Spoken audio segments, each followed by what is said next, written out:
আজকে আমরা শিখব কিভাবে গিবলি স্টাইলে ছবি বানাতে হয়।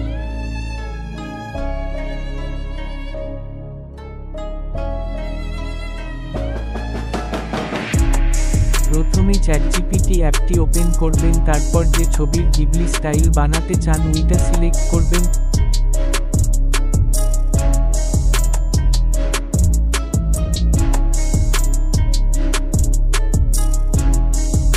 তারপর লিখবেন টার্ন ইনটু গিবলি স্টাইল বাচ। এখন কিছুক্ষণ অপেক্ষা করলেই আপনার ছবি জেনারেট হয়ে যাবে।